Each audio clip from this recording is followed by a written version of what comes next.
in honor of Flag Day this week, set that shit to half mast because we're about to kill this shit. So I'm Aaron. I'm the jock who bullies his way into anywhere he's not even wanted. And I'm Josh, who's left to clean up this guy's mess. So welcome to episode 11 of Dysfunctional Nerdcast. Right on, episode 11, man. And the intro refers to I was going to do this remotely from my house and do a call-in, but then I just decided to stop in and say, fuck it. Yeah, pretty much unexpected. 2 hours before, and I was all ready to do a remote thing and use some cool equipment, and this guy's like, "Oh, I'm just gonna come by, man. Mind if I bring some friends?" Yeah, there was too much to cover, man. There's so much news that came out in the last week or so. Yeah, it's crazy, like how much actually came out. Yeah, so we got toy news, we got comic news, we got trailer news, we got movie news, we got Comic-Con news. You find better news? Just fuck it. Nice. You know what that's from? From Dusk Till Dawn. Yeah, there we go. Look up Cheats if you're not aware. Oh, that's like one of the highlights of the movie. All the funniest scenes. Yeah, it's the best part. Well, I don't know if it's the best part. I wish there was a bar around called the Titty Twister. Oh, that'd be great. We'd be there right now doing a podcast from there. Yeah, that'd be fantastic. But we're going to go pretty rapid fire, I think, because there is a lot to cover. So, All right, let's do it. All right, first part with a little bit of toy news. NECA is coming out with a Friday the 13th Part 5 figure. And I'm bringing this up because it's really the true first Part 5 figure ever made. So even with McFarlane and Sideshow and all that stuff, they're suckering me in to buy it because basically it's going to be an old Jason figure, but the new head. And if you ever saw the theatrical box where it has like the real goalie helmet and then it has like the glowing red eyes, that's what they're doing for the head. So they're going to make me spend $30 to get a new head. Are they really making you? Yes. That's because you're a true fan. True fan right there. But it's cool. And I like, if you watch that movie, they really, since it's a new beginning, they really should have went with that mask for the movie. It's on the box. I don't even know why they didn't represent it. Got me, man. So that was a little bit. That's cool. Yeah, it's some toy Definitely news. neat that they're doing that, you know? And then we got some feedback from some listeners that they wanted a little bit of comic book news or maybe like our suggestions on what to check out.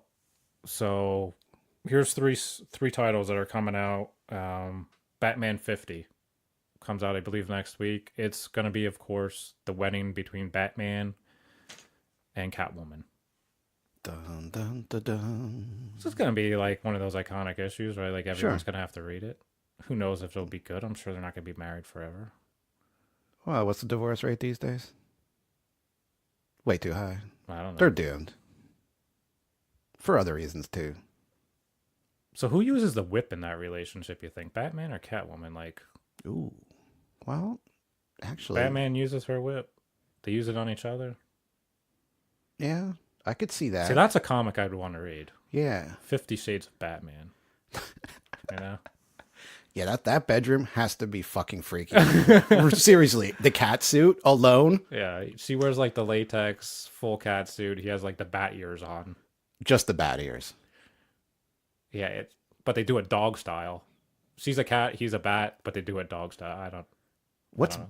Or they could do it. He could be hanging upside down and do it bat style. Man, yeah. Like I said, that bedroom's freaky, man. I kind of want to be have a little peephole on the wall of that place. So read that book. And then, I guess coming off the success of Thor Ragnarok, they're doing Asgardians of the Galaxy. I did see that. So I think that's going to be pretty interesting. Obviously, Asgard, they're playing off the Guardians trope there, but I think that could be a cool book to check out, worthwhile.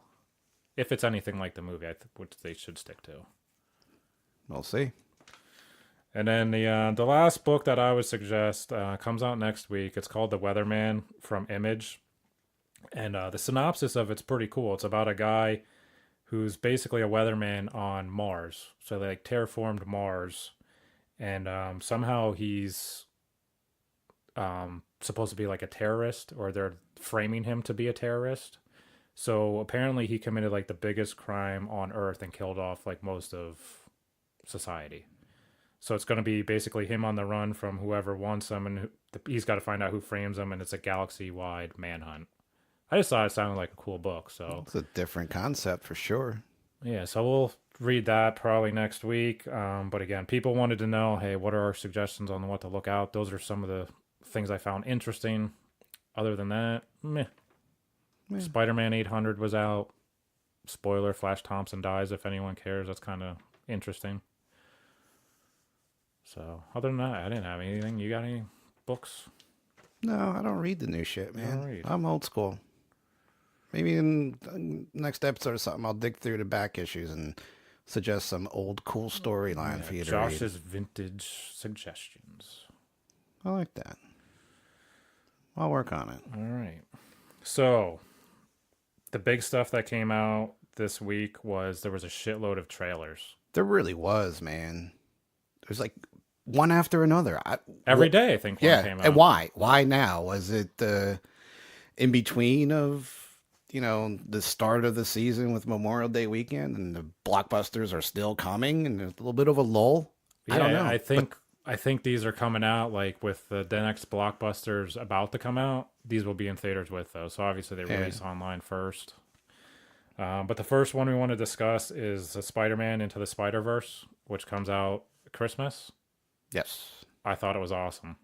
It was a pretty cool looking trailer, man. I will admit that 100%. I thought the animation was cool and the color was awesome on it.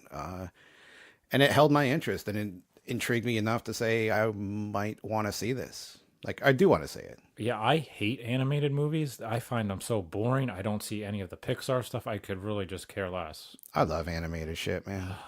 It's the worst. It's I love Disney boring. shit too, which is my weakness. But no, man, animation's got like its own thing. It's just another, media to check out a story, but something different. What sold me on this animation was it is 100% a comic book come to life.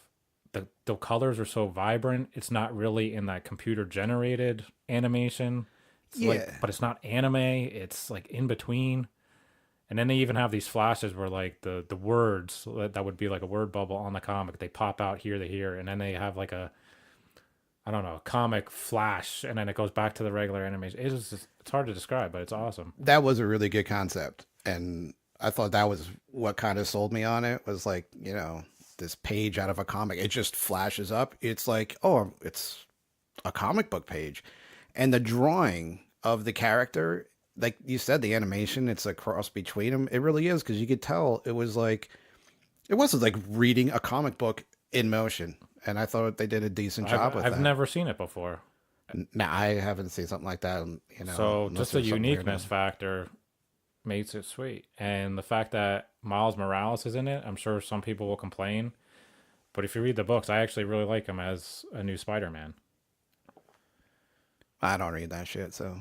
He's an interesting character. I really like him. And basically, if you watch Spider-Man Homecoming, that story's a lot more in line with who Miles Morales would be, not Peter Parker.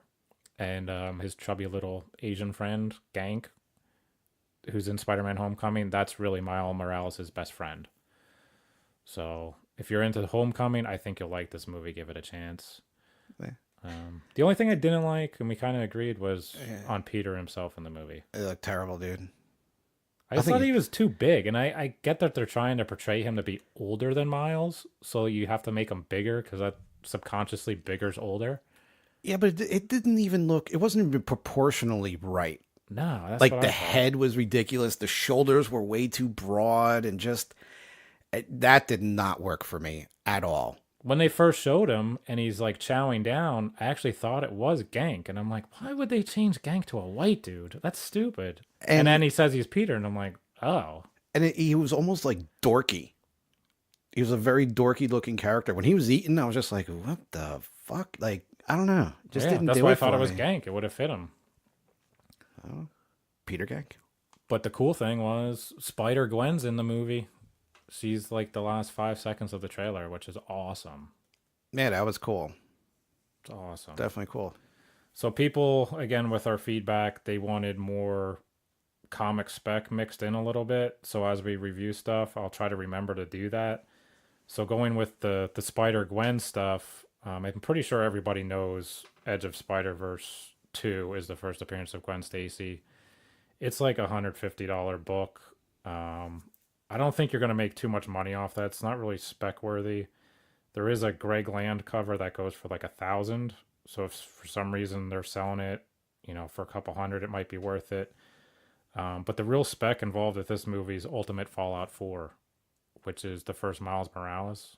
And that book's only like $40 right now. There's no way that's not going to be $100 book after this comes out.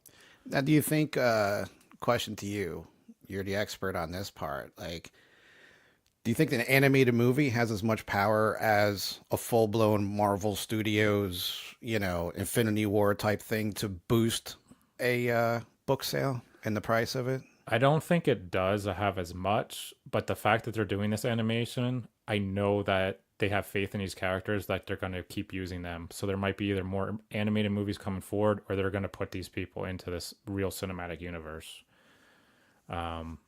And even going back to Ultimate Fallout 4, there's actually a second and third print that have a different cover. Those are only like $10 books. Those are like an easy grab if you see them for a couple bucks. Again, I think those could be like the $40, $50 ones, and the first print's going to be over 100. There's no doubt. He's a main character. Yeah. He's not going anywhere. He's got his own title for a while. So that's the spec advice on Into the Spider-Verse. Cool. Do you want to announce what second trailer we're reviewing? Second trailer, and I like this series a lot, is from the Transformers series, and that's the new Bumblebee trailer that came out this week as well. Which is an Xmas release as well. And this one, I think we were a little confused on where the hell does this fit in to the Transformers universe that's already set up, because this is more along the lines of a prequel. Yeah, it specifically says 1987 in the trailer, so it's 100% prequel. But yet, if it's a prequel, how comes in the first Transformers movie we pretend that we have no idea who the Transformers were, where they began? How does nobody know about it? Yeah, unless there's Men in Black going around erasing everybody's minds, I don't think anybody will forget these big fucking robots in disguise coming around trashing cities and shit. Yeah, and it's not like Bumblebee was kept secret, because in the trailer they show him fighting Decepticons, and so you have all this action going on. It's not like it would have been hidden or one person saw him and then pretended that they didn't. Let me stutter a couple more times there. Yeah, go ahead. No, I mean, but you take that out, I thought it was a pretty decent trailer, and I like Bumblebee. I've always liked him as a character, even from back in the cartoons. And you're going to see him as a VW Bug, so that's Bumblebee. I loved Bumblebee in the movies, man. Dude, when that first one came out, too. He's awesome, man. When the first one came out and they showed that Camaro, it had me sold. And what did I do? I went and bought a Camaro. It's red because I thought yellow was a little too pussyish for me, but. Well, if you needed to get the actual Transformers edition, the Bumblebee edition. I just didn't want yellow, man. I got like a pissed off Bumblebee in red. But that's how much I love that, man. I came out, I was like, fuck, that car's hot. So, but I'm glad he's the VW Bug, because that's who he originally was. So I think being that this is a prequel, and that's what everybody wants from the cartoon. I remember when that came out, people bitched about that. So you're giving fans what they wanted. Sure. And I think it's going to be interesting. Let's go see the movie and see, is this trying to reboot it in some weird way, in a different direction? I don't know. How does it fit in? Because I'm totally interested in how you go back that long. And like you said, how come we didn't hear about him in the first movie? It's a surprise in the first movie. It looks a lot better than the last couple Transformers. The Mark Wahlberg ones are so horrendous. I can't even watch it. The last tough. Night. They're tough, man. The movie didn't even make any sense. I couldn't even follow it. Dude, they took a decent franchise and just.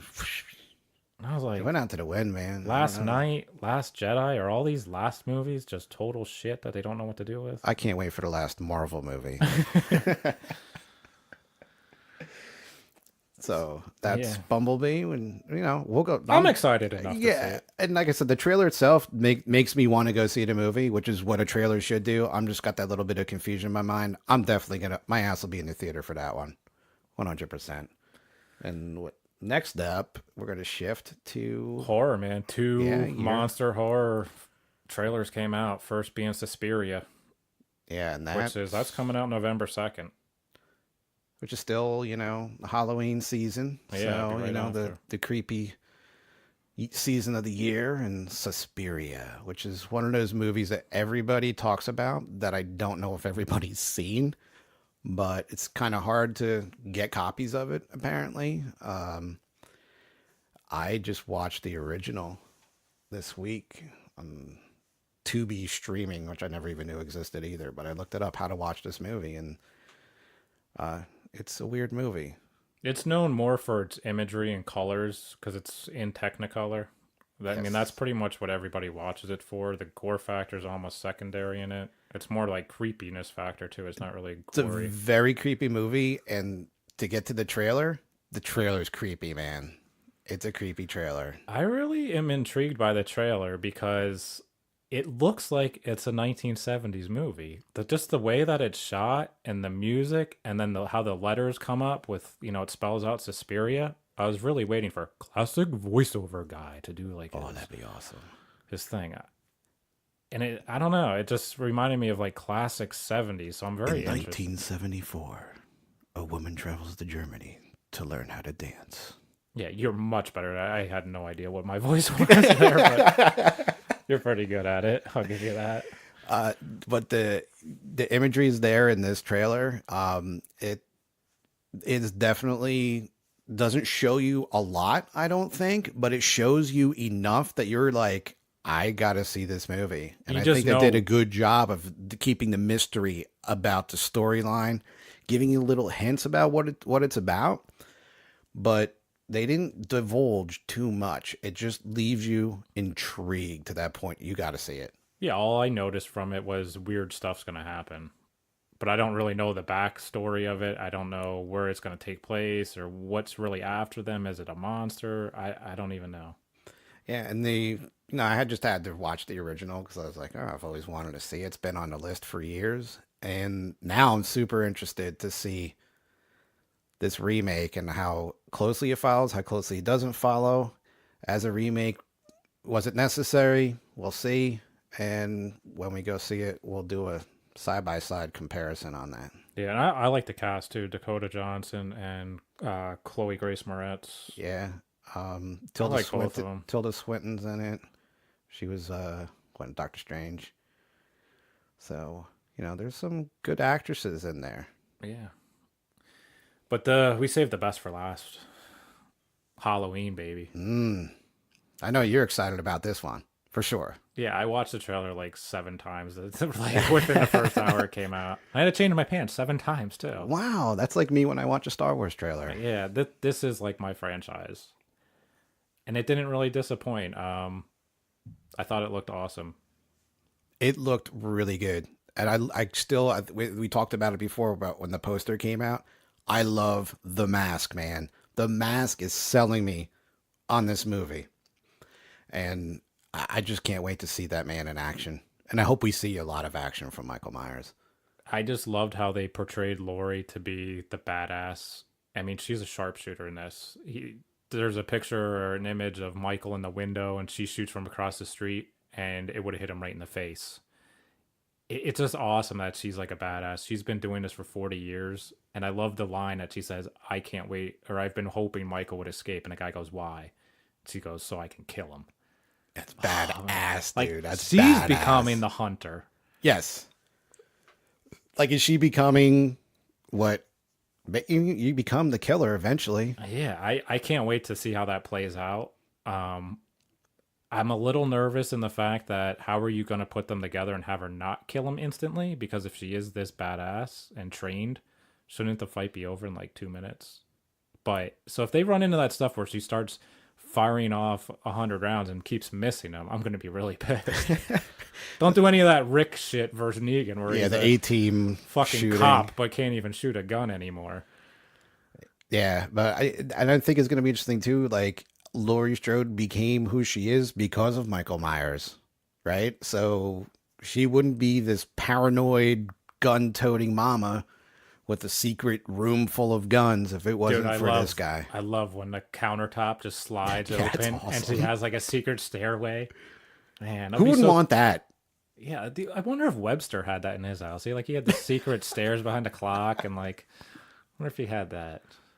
The only thing that has me a little concerned about this movie is there were so many homages in it that I'm a little worried that did they run out of material and didn't know what to do? Or are they, if they simply are homages, it's cool. But I'm like, yeah, I'm a little worried. Yeah, but how many can you throw in? I don't know. I noticed three right off the bat, which was when he's trick or treating, when kids are trick or treating, and they run into Michael, they play the classic music, and it's the same thing as Tommy Doyle running into him in the Right. original. And then there's the scene where they're in the bathroom, which is pretty much the same scene as Halloween H2O, where the chick's in the bathroom to start the movie. And then Halloween 4 is represented when the mechanic is like laid out on the ground, and it's probably where Michael gets his jumpsuit. So I don't know. You're already copying like three other movies, not to mention pretty much the entire movie looks like a remake of H2O. So I mean, in that movie, it was 20 years later, but still, I mean, Jamie Lee, she was built up to be kind of not as badass, but she was still prepared. She knew this day was coming. She was ready to fight, and she fights Michael in that movie. She doesn't ever run. Now, when you see all these different homages to the older movies, like, do you have a fear that there's going to be too much on top of that, and it's going to be a direct remake, and they just threw four movies together? I do. And really, the only thing that's different is Laurie Strode's just a really super badass. I'm a little worried about it. Just the fact that maybe it's too repetitive. Like you specifically claim that you know this takes place after the original Halloween. All the other movies don't exist, but yet it seems right now you just took all those other movies and jammed them into one. So if they did that, it's gonna suck. I'm just hoping that's what they showed in the trailer to make fans excited. And who knows if it gets cut or something down the line, something or other, I don't know. But the one part that I think we talked about too was, I guess Laurie Strode's granddaughter was walking with her friend, and she goes, "Oh, wasn't Michael your grandmother's brother?" And what did they say? No. Yeah, that's just the myth. It's just a myth, the urban legend. Yeah. Which was a great way to explain it. They wanted to get away from that, and within one sentence, he explained it, and it made sense. Yeah, you move on. So that was good writing there. And when you actually see Michael in the insane asylum, I guess it is, like, that was kind of weird and creepy of itself. Like when the guy brings the mask to him, and they're on like that checkerboard looking thing. They're like chained, like all these criminally insane people are just chained far enough away from each other they can't do damage to anybody else, and they're restrained. They can't harm themselves. They were like dogs on leashes. Yeah, and I love like strange, man. Dude brings out the mask, and everybody, all the other inmates are just shaking, going crazy. Yeah. But Michael just appears to be standing there emotionless, which is what he's always been. And do you think that's because, like, well, he's been in this insane asylum for 40 years, so he's like 60 years old, right? But yeah, he should be. And that's what I'm thinking. It's got to be like that old. Like, how's that going to play? And I think that's going to be another interesting thing to look for. Is they did say his age will take into effect in the movie. So he's 60 years old, still wants to go out and butcher people, but is he weaker? Is he gonna fuck up? Like he just goes to lift. Like at this point, he would try to lift up Bob, and he'd be like, "Oh fuck, my back!" I slipped a disc. Yeah. So we'll see. But I'm excited, man. I really am. It is cool because I think you got Jamie Lee Curtis, and the whole concept of it. You're doing a direct sequel to the first one, right? Is that the concept? Yes. That this is a direct sequel to the very first one, which is hands down got to be anybody's top 5 horror movie of all time, and set the standard for a lot of movies. So it's very exciting for this one. Yeah, so that's trailer news. Going right along with that, there's a bunch of movie announcements or movie news this week as well. And my all-time favorite comic property is Spawn. And they announced Jamie Foxx was playing Spawn. Which I just love because I know it pisses you off. It could not be a worse casting. I mean, there's been so many blasts against McFarlane saying, "What the fuck are you doing? Cancel this movie." I have no idea what they're thinking with Jamie Foxx. I don't either, man. But knowing what McFarlane's concept of the movie is, do you think he's going to play that much of a role in it? Are we going to see him? I pray to God he's not going to be barely in it. But so the concept, if you're not aware, he's trying to do this suspense thriller. It's not going to be like a typical comic book movie, and he's saying it's not quite horror, so it's somewhere in between. But he wants Spawn to be like lurking in the shadows, and you're only going to see maybe a chain, and then you're going to see his cape, and he's going to have very little dialogue. He's just kind of like sneaking around. So if that's the case, and he's all CGI'd, how does Jamie Foxx even factor into it? Yeah, couldn't you just get a stuntman to do that? I think you could do the voice. You got the good. I could do that for sure. Yeah. So I don't even know how much it's going to matter, but even so, why would you make that announcement just to piss people off the bat if you might not even have needed him in the first place? Which makes you wonder, are they actually going to show Spawn before he becomes Spawn? According to Todd, he says no. He guaranteed this would not be an origin movie. So if it's not an origin movie, you can't have Al Simmons in it because then it's an origin movie. So he said this. So no flashback, no nothing. There better not be. And he's saying this is basically going to be the first of most likely a trilogy, and that if they got to a second or third movie, that's where they'll delve into his origins. So we'll see. Well, then if that's maybe the way he wants to go, that's why he cast him now. So maybe you don't hate him as much in the second one. In the future. That could be.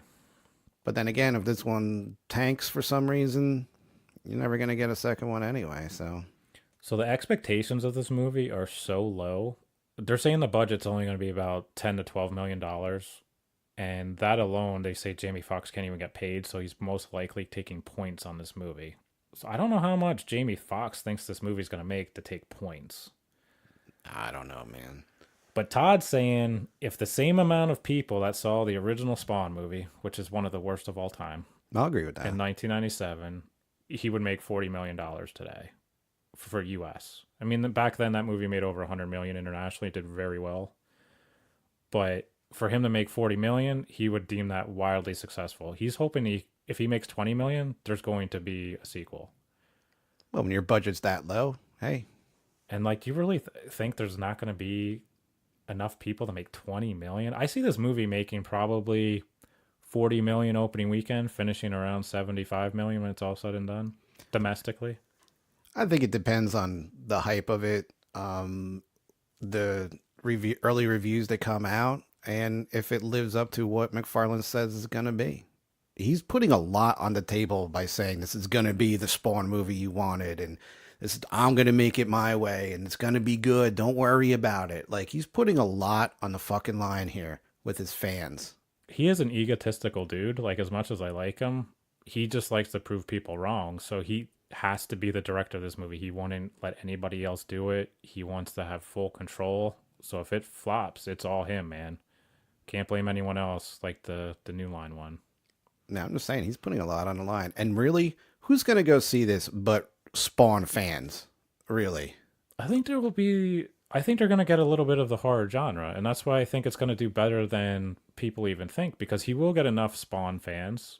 And then he's going to get that kind of supernatural crowd that's into all the other Blumhouse pictures. And they all seem to make like 35 million. That's a decent point. I'm just really curious, though, if like it's enough to cross over to those fans. I mean, he said, too, when the trailers come out, this movie is going to be pictured exactly. Like, you're not going to be misled in it. He's not going to make a trailer of you thinking it's a comic book movie and then you go and it's not. He said you will know 100% what this movie's going to be like from the first trailer. So no false marketing. Correct, which is, my biggest gripe. Yes. I hope there is, because I just want to see you go off on it. So, I don't know. It might be a good time to get the Spawn books. So, with my little spec advice on this is not necessarily Spawn #1, but the books that you'll probably find are issues like 174 through like 230. They're pretty easy to find in dollar bins and back issue bins, and they're not that old, so they're still in good shape. A lot of those books can go anywhere from like 20 to 50 bucks a piece. So especially McFarlane did a run of classic comic book covers, but as Spawn on the cover. Those are really easy books to sell and flip. So if you see them, grab them. So that's my advice on Spawn.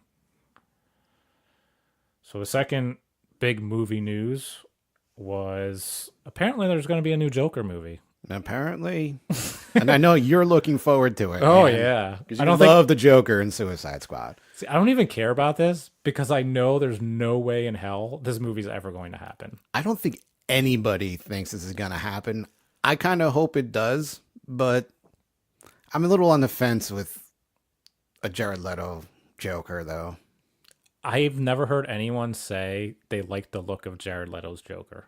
Now, I've heard people say he was a good Joker, which I can kind of agree with. His acting was good, but the look of him was horrendous. There were elements of it that I didn't mind, but overall, the gangster look didn't really work for me. The grilled teeth, the tattoos with the open shirt. Come on. Yeah, but I liked the way he looked. Like if he took the tattoos off and his hair, I didn't mind the hair being that short or anything. I didn't mind him being that skinnier, muscular kind of Joker. I liked that. The acting I thought was fine. There was nothing wrong with that. But, you know, people talked about Solo being a movie that was unnecessary. This, I would say, do we really need this in this way? No, and if you are going to make a Joker movie, don't you want him like represented in his most iconic form? Yes. Not as Cesar Romero. No, it's like you don't want gangster Joker. Like, I just don't get it. Yeah, I will say DC's missing the mark on this one. And the fact that DC also says they're still making a Joker origin movie that will not be Jared Leto, a totally different actor, just shows how fucking clueless DC is. So now you're going to announce two Joker movies at the same time that have nothing to do with one another. Talk about confusing fans. I'm confused. It is the dumbest thing I've ever heard. So wait a minute. So is that Joaquin Phoenix or Gyllenhaal or possibly Leto or I don't know. DC, come on, man. It's gonna be a I'm CGI pulling for you, but Heath you Ledger. gotta do something for the fans and do it right. Like I said, I have zero faith this movie's ever happening because they have announced Batgirl, Birds of Prey, a Lobo movie, Gotham City Sirens, a standalone Harley Quinn, a Suicide Squad 2. None of these movies are even in production. They've all been canceled. They've had directors like signed on, they canceled within days. It's just not going to happen. I swear I saw something on Suicide Squad 2, and I wish I could remember it because I want to say that something came out. But again, all those movies you listed, is it really going to happen? No. You I mean, know? even like Man of Steel 2 was supposed to happen. Didn't. I think it might. So I don't know. I just... He's pulling up an article now that says Suicide Squad 2 has made a big step forward. Well, so did the Joker movie. It was announced. Big step forward. Like, it means nothing. I mean, we'll see. You can't. They don't even know what they're doing with Harley Quinn. First, she's Gotham City Sirens. Then they want to put her in the Birds of Prey, which she's never even been in. Then they're going to do Suicide Squad 2. Then they're going to do just the standalone Harley Quinn. Then there was a Harley Quinn Joker movie. They don't know. You know, all these titles are great titles for DC to do stories on because it's not typical DC stuff. You know, it's not Superman. It's not Batman. Those are like the only things that they've really, really done. It's not a Flash show, nothing like that. It's something a little bit off to the side. I would love to see all that. Just do it and do it right. And what was the Spielberg War comic that they were doing? That you haven't heard shit about that? Yeah. You haven't heard shit since. Well, I think they just announced it. I don't expect to hear something every month on it. It'll be canceled. We'll see. It just goes to show they have no idea. Every movie that Marvel has announced has come out. See, I would love to see that Spielberg do a movie like that. And that's right up his fucking alley, doing some kind of World War II ace kind of movie. That's right up his alley. And, you know, I keep saying, like, DC get it right. I think I enjoy their movies. I know I'm the anomaly, the few that do. But when you start pulling this shit of announcing movies and canceling and we don't know what's going on, like, I wasn't even sure Aquaman was ever going to come out. And I'm kind of excited for it. I'm getting up there with my excitement level. I'm stoked to see it now. You know it's going to be bad. I don't know that. Just as you didn't know that Solo was going to be bad. But and it ended up Star being Wars good. has at least had some good movies, whereas DC really has not. They've had some good movies. They had Wonder Woman. That was it. That's the anomaly. That was a really good movie. It's an anomaly. Every other movie has sucked. So I just find sucked. I just find it funny that, like, you know, Miss Marvel was announced, and I would have thought for sure that movie will never come out. And then here it comes out, and not only does it come out, it fits perfectly within the rest of the universe. Marvel has their shit together, and DC, like, clearly does not. They do. They set the bar. They almost set it too high, and I can't wait for them to set the bar too high on themselves and then sink eventually. I swear, I think DC's just like, I don't know if they troll themselves or what, but they just throw so much shit on the wall and see what sticks. It's like, let's announce 20 things, whatever gets the biggest response on Twitter, that's what we'll actually go into production with. But then everyone will hate it anyway.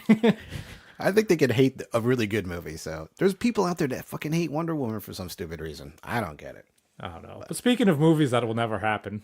And this is, again, the best for last. The Crow. It's canceled. It's done. What the fuck happened? We made ourselves sound like idiots based on awesome Even more so. Yeah, more so than usual. We had information from the source, the main guy, right?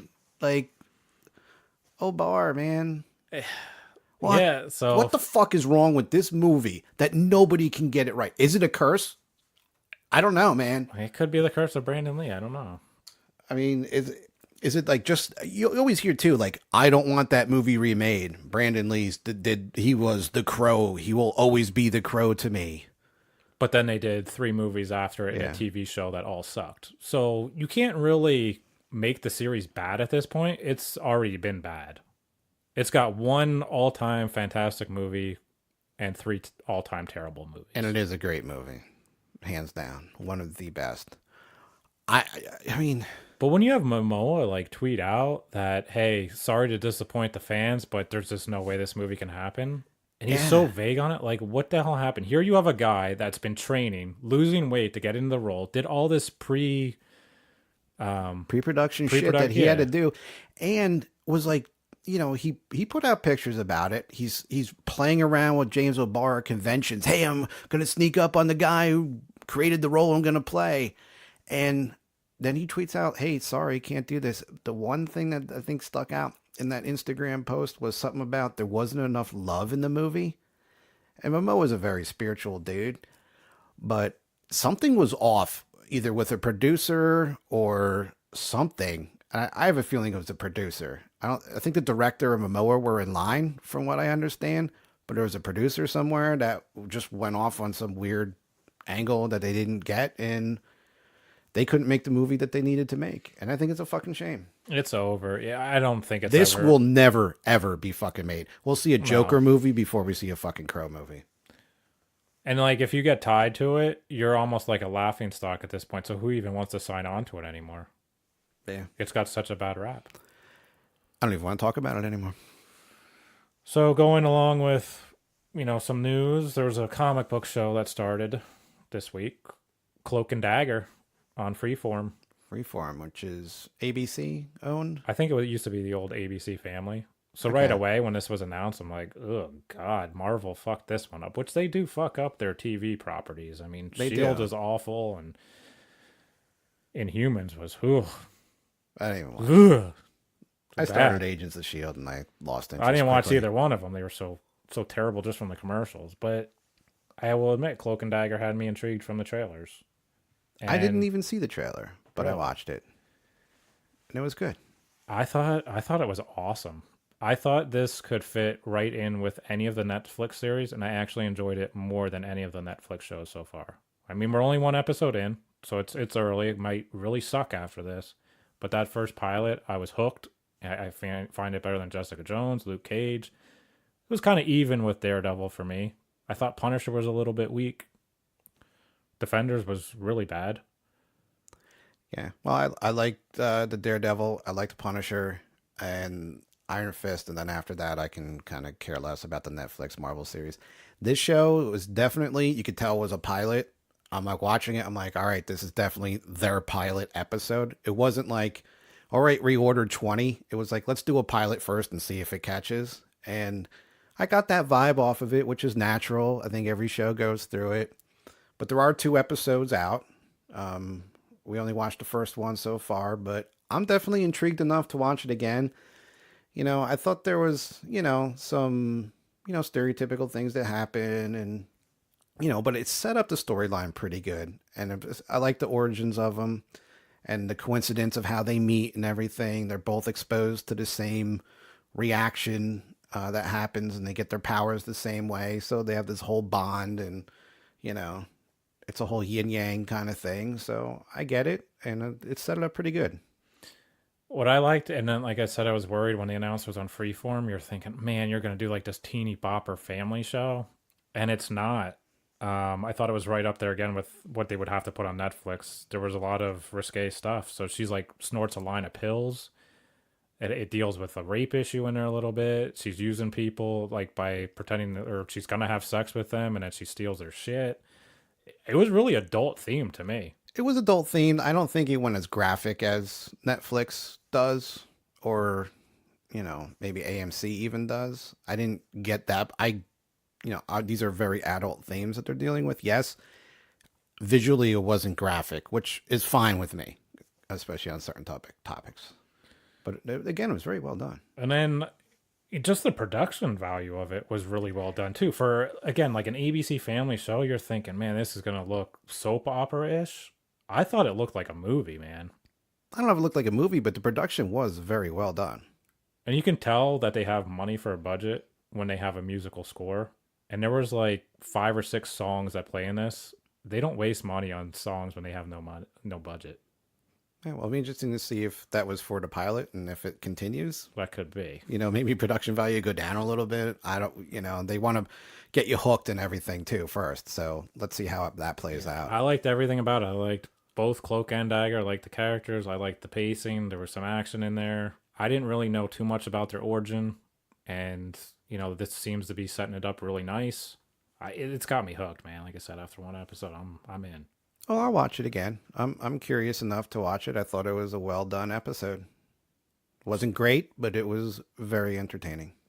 So spec wise, with your Cloak and Dagger, pretty much everyone should know Spectacular Spider-Man 64 is the first appearance of Cloak and Dagger. It's like $100 book right now. I used to find them in back issue bins for $1 to $3 all the time.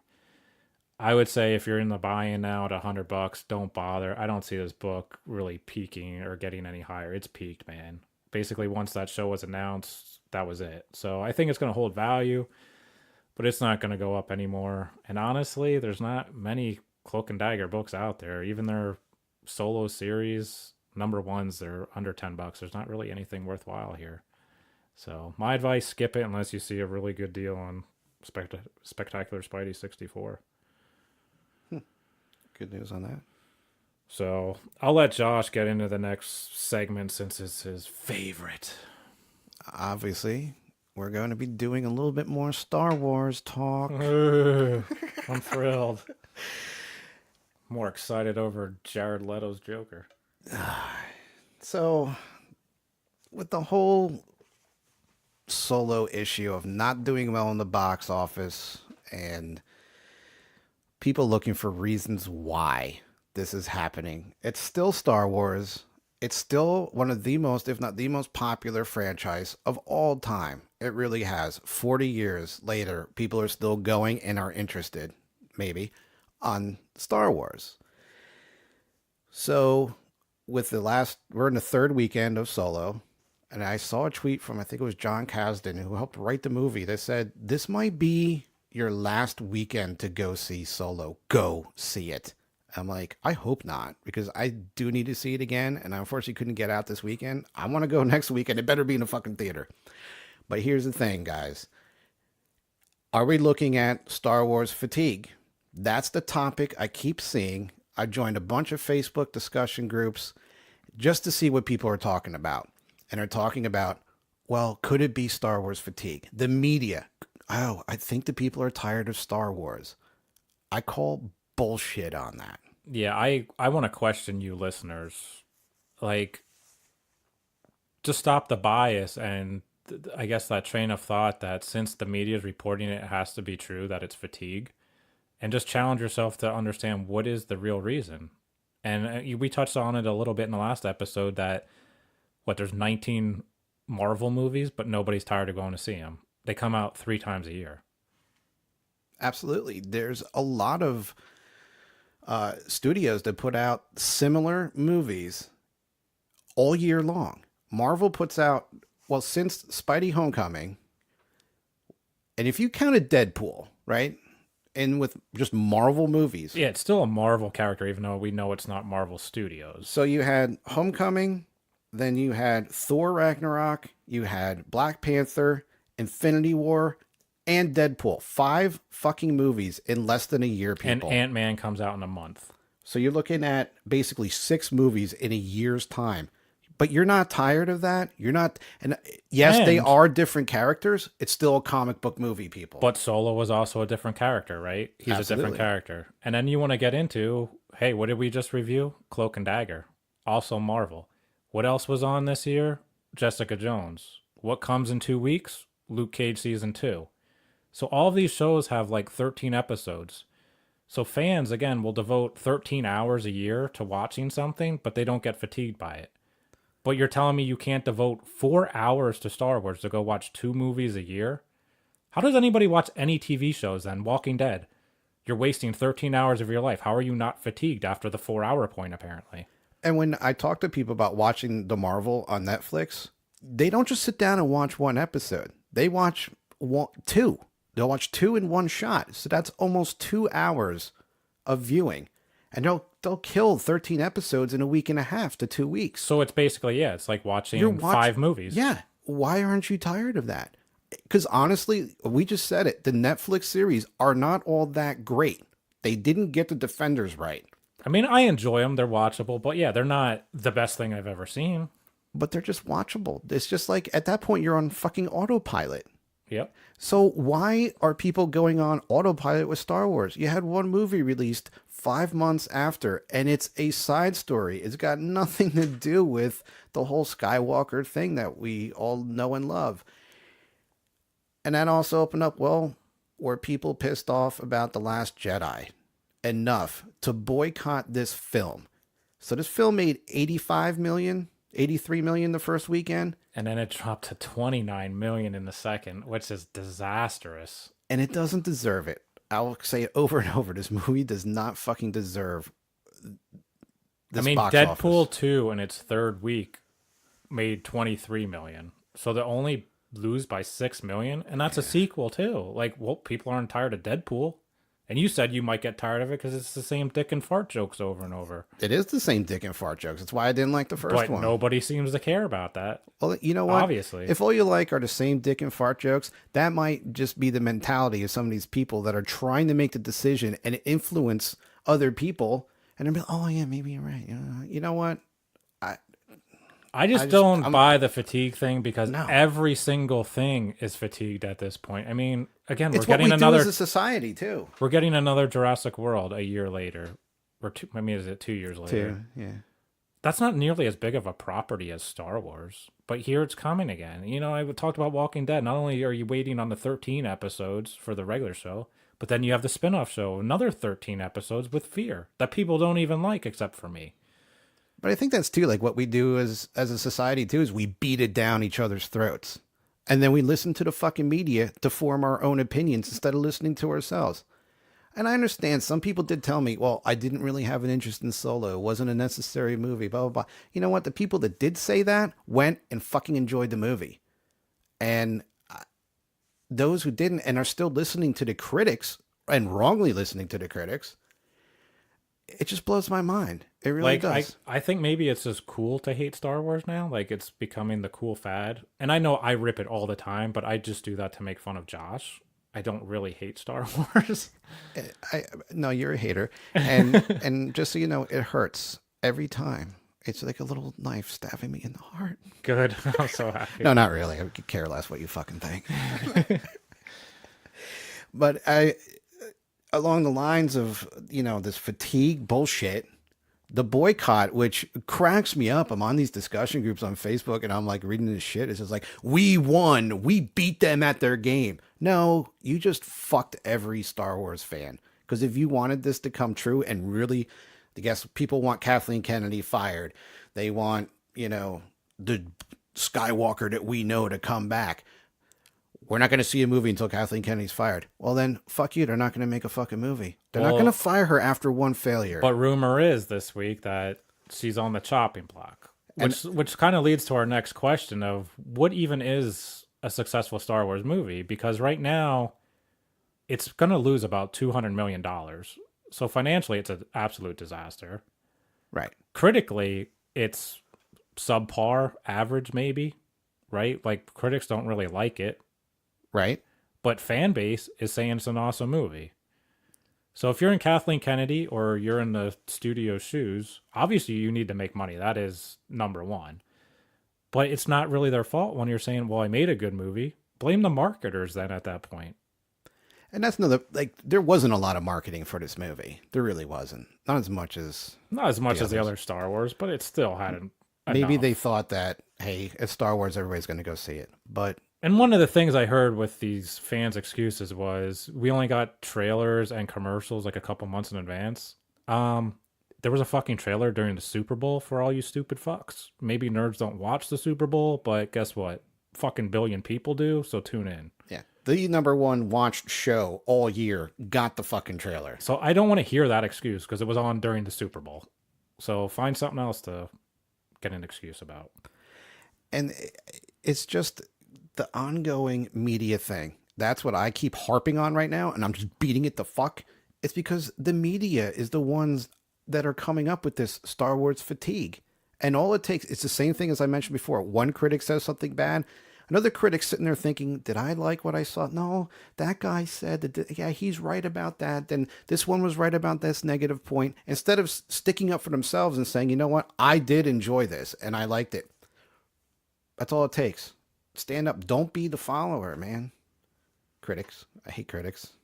So, I mean, criticize everything. Ultimately, I do think it is backlash from Last Jedi that, hey, people have to vote with their dollars. I understand, you're harming this movie, and this movie shouldn't be that way. You should go see it. It's a good movie. Support it. But at the same time, if you just keep giving your money over and over and over, what's going to make change? Nothing will change. But then again, you're talking about Disney. If there's one company that can take a $200 million hit, it's fucking Disney. They've done it in the past. But all those properties have been scrapped. Lone Ranger was supposed to be like 6-movie deal. Yeah, They'll John never Carter fucking do it did again. the same thing, but they were one shots. Wrinkle in Time. Oprah ain't getting a fucking sequel. No, that's okay. Who wants to see that movie anyway? Yeah, fuck Harpo.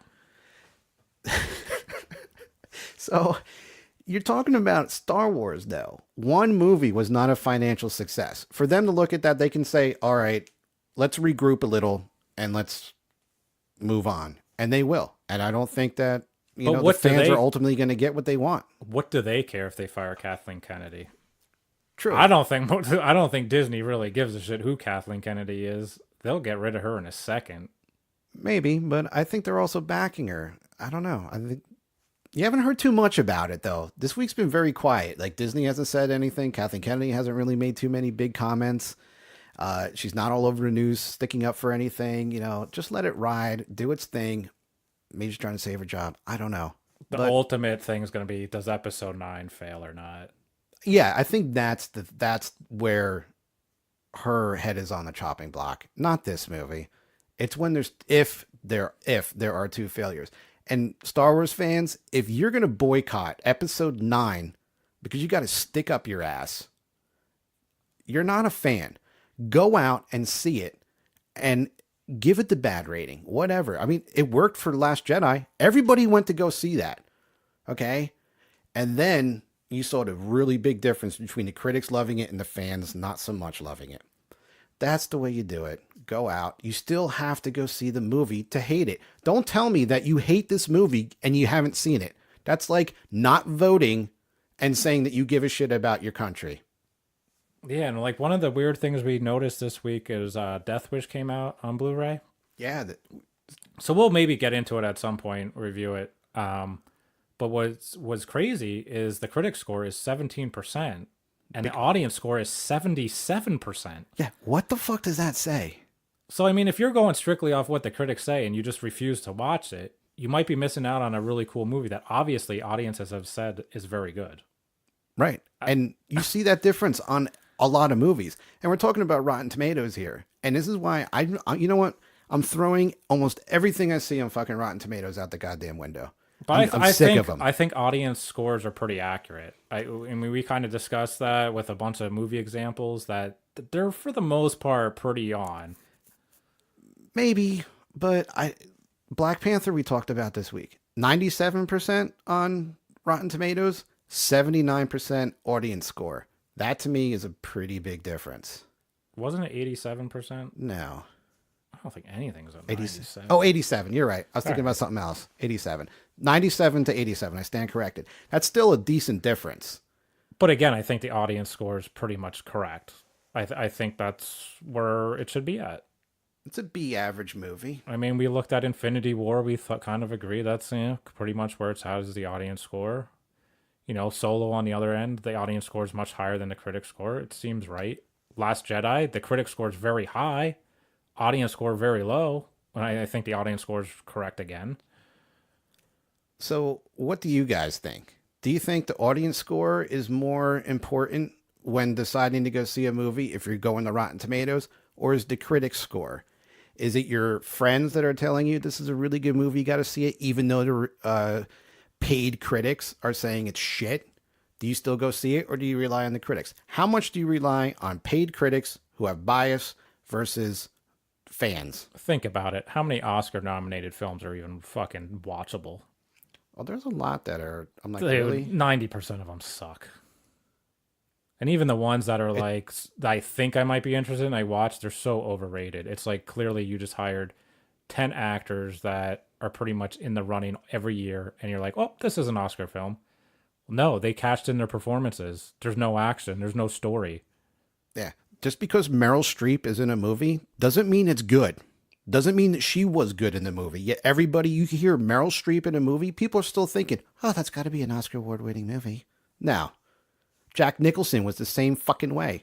That guy couldn't make a movie. He could make a movie of just farting his lines out, and they'd be like, Oscar-winning performance by Jack Nicholson. Well, it's like how Jennifer Lawrence got. It's like, oh, you did Silver Lining Playbook, good movie. But then every other movie after that, now she's nominated. No, those other movies have been shit.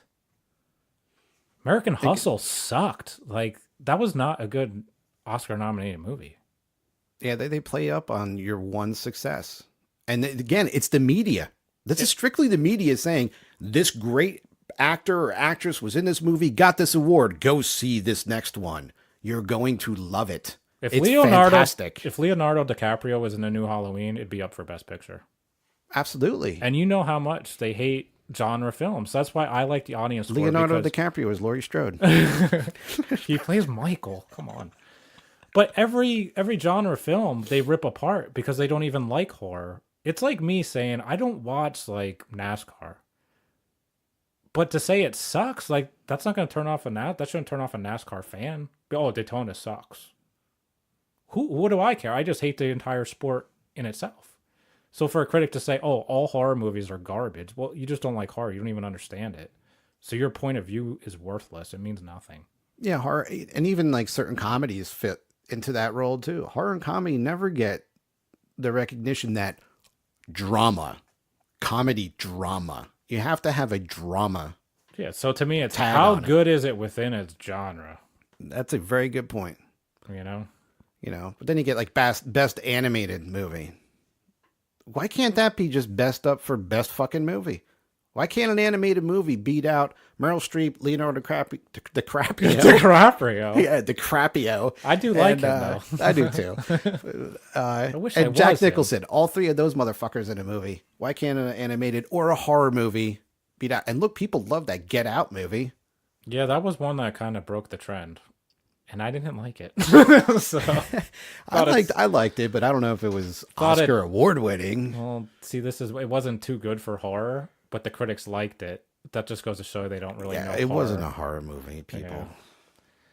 So. I'll tell you, a good movie I watched. horror related, and it was like 80 some percent on Rotten Tomatoes. Ooh, must be good. Better watch out. It was really good, man. I just finished it. It was a little hard to watch a Christmas movie in June, but it's kind of funny in like a dark humor kind of way. But the kid who plays in it, he's like a 12-year-old, is just awesome. You want to see like a 12-year-old just go full-blown psychotic. And basically the premise of the movie is this kid has a babysitter that he has a hots for. She has to watch him. He wants to be like the grown-up, so he portrays himself to be older than he is so he can hook up. And then he fake stages a home invasion to try to protect her.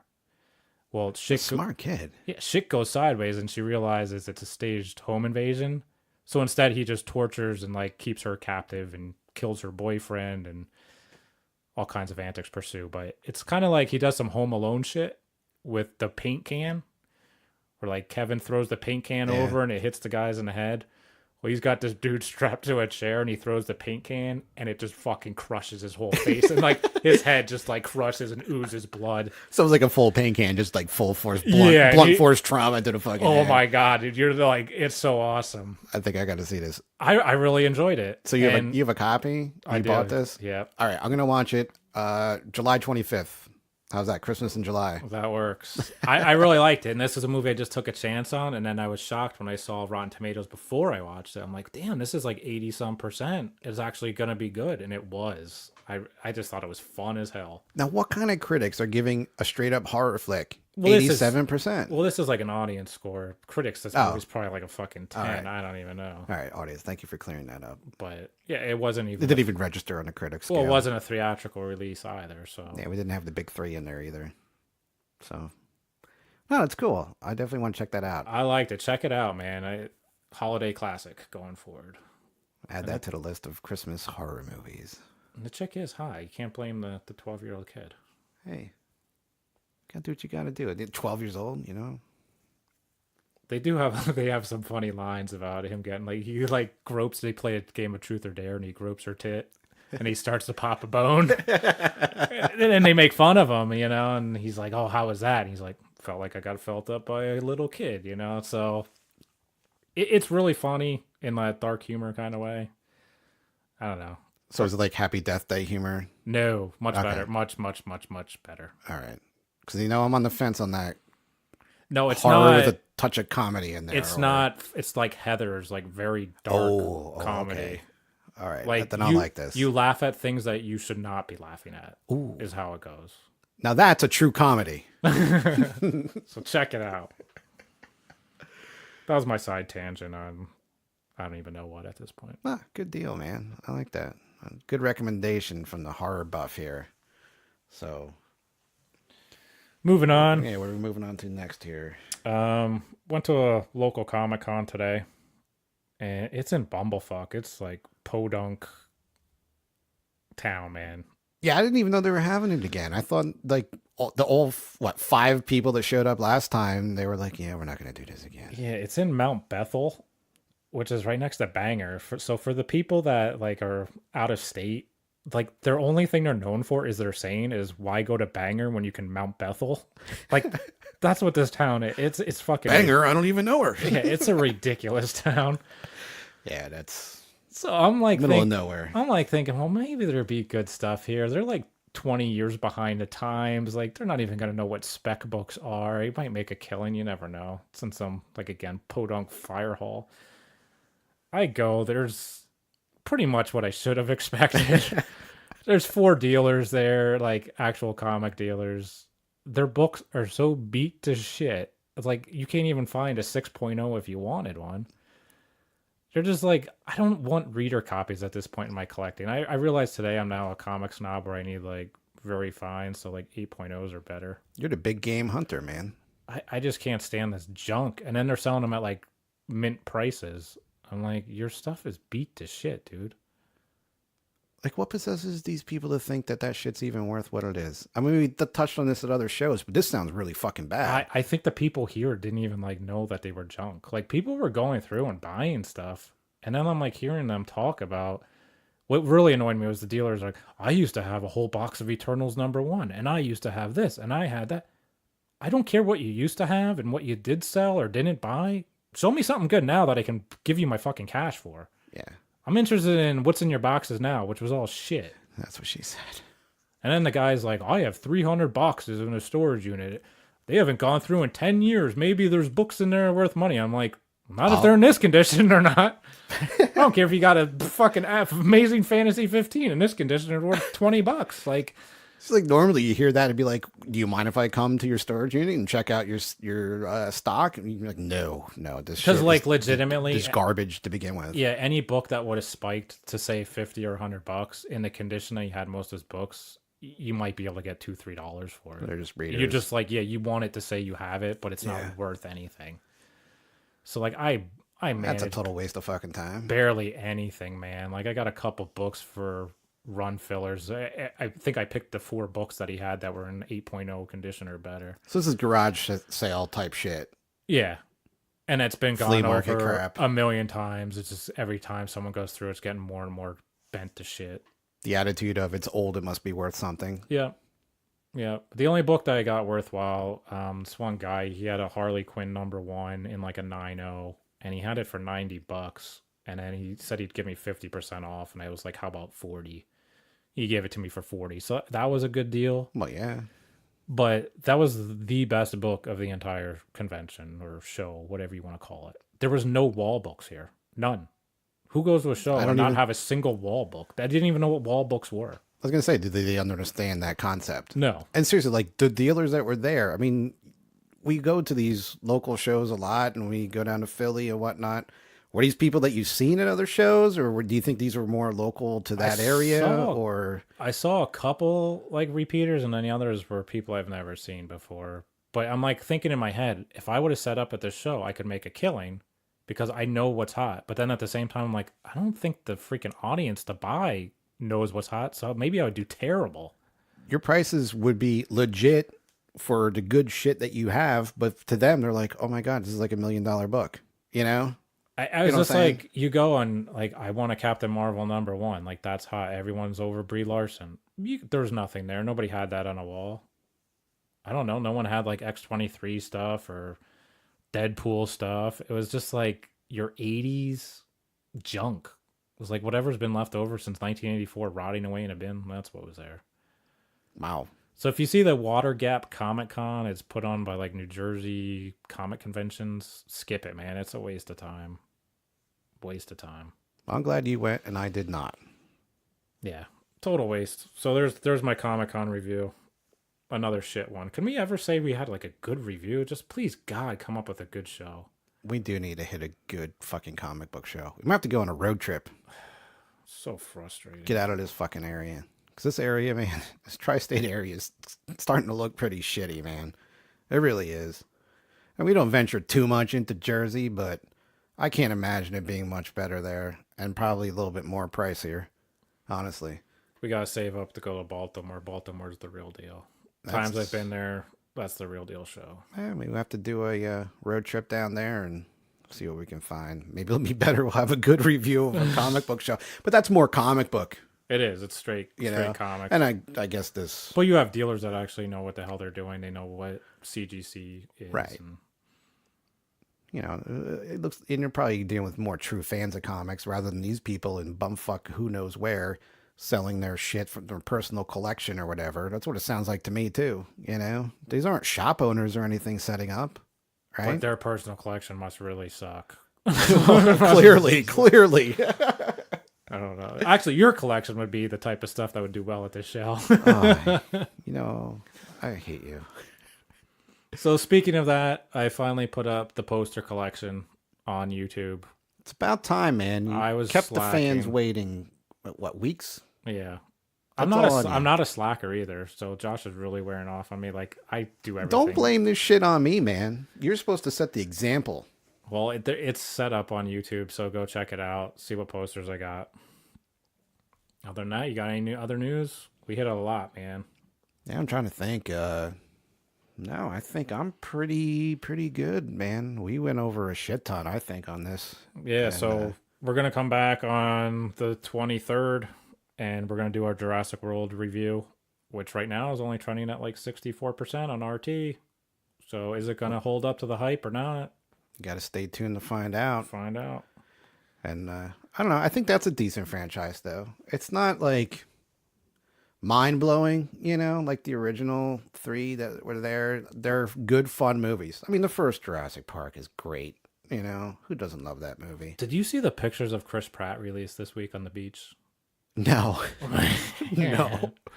Why? That boy, he's back to Parks and Rec. Oh. He is, Star-Lord, like, ate too many donuts, man. He's just looking rough. He's taking a break, you know? I guess. I just had to make fun of him there. I love Chris Pratt, though. Yeah, so we'll give a review on that. Always hit us up. dysfunctionalnerdcast@gmail.com. Let us know how we're doing. Hey, if you have anything you want to know about us, ask us questions, or if you want to hear a particular movie reviewed, we can always go back and review it. Yeah, you know, hit us up on the Facebook. Dysfunctional Nerdcast. We're on there. We're trying to engage all you people out there. Give us a like on that page too. Give us a review. We appreciate it. As always, we need your 5 stars on iTunes and Podbean. Yeah, wherever follow us. Wherever you can. Subscribe. That's the big thing too, is please don't miss an episode. You know, we're rolling here and we don't want you guys to miss another episode. So subscribe, stay subscribed, and give us the review. Check us out on Twitter @DNerdcast.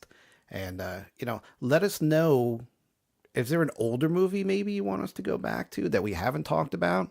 Hey, we'll watch it again, and we've probably seen it, but we'll watch it again and give a little, you know, dysfunctional review on that. And give me some comic book news or spec in return, man. I'm dishing it all out. Give me something. Wow, do you feel like this is a one-sided relationship? I do. So send me some emails. Whatever, leave us on Facebook. But hey, check out this book, or this is what I'm reading. And then maybe we'll review it and see how we like it. Man, maybe we disagree with you. Most likely. Yeah, probably. You probably will. So until next time, just Banger or Mount Bethel.